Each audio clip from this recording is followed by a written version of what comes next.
We have a special treat because in addition to everything else Melissa does, she's also a certified yoga instructor. And she's going to show us a couple of breathing exercises and maybe talk a little bit about some yoga exercises that can be helpful also. Okay, so I immediately become conscious of how I'm sitting here.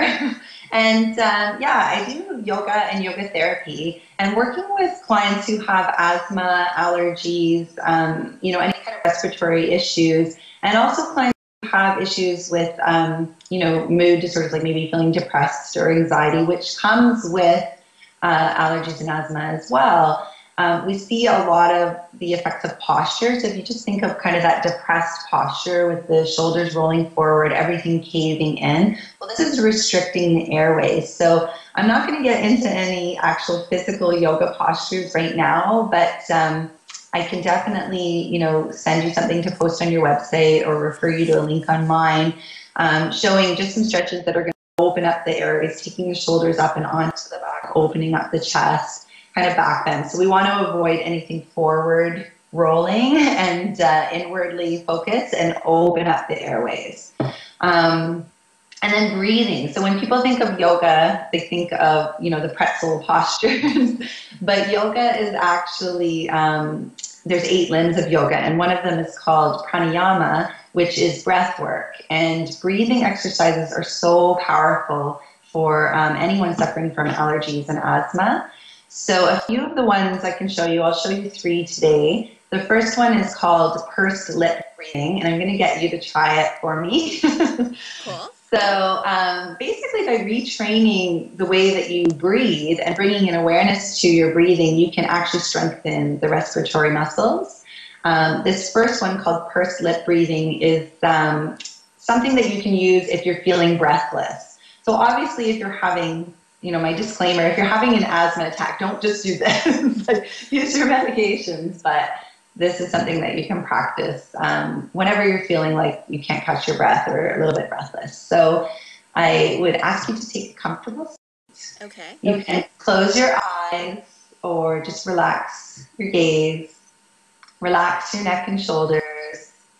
And just allow your head to float like a helium balloon over your body. Breathe in gently and fully through your nose, if you can. Sometimes people can't breathe through their nose if they're really stuffed up or allergic. And then as you inhale nice and fully through the nose, you're going to exhale through your lips, pursed lips slowly, as if you're cooling hot tea or soup.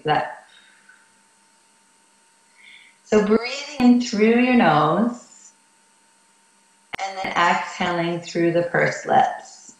And you're going to work here to gradually bring your inhale and exhale breath to a ratio of 1 to 2. So you're maybe breathing in for a count of 1, 2, 3, and then exhaling maybe for a count of 3 to 6. You don't want to strain. You want to keep it comfortable and just kind of silently count your inhales and exhales. And if the breath is the same, if the exhale is the same as the inhale at first, that's fine, but we gradually work to lengthen it. And then you're going to return to your natural automatic breath. When you're ready, you can gently open your eyes. That's the first one, sorry. That was really very relaxing, actually. Yeah, it's just good to calm you down. So when people think of breathing and, if you say take deep breaths, we always focus on the inhale breath, right? Like you're trying to catch your breath, you're thinking of getting the air in, but we don't often focus on the exhale breath. So by focusing on lengthening the exhalation, you're actually strengthening your breathing system, your respiratory system, and you're going to be able to take longer inhales anyway. So by focusing on the exhale, it's going to improve your breathing overall.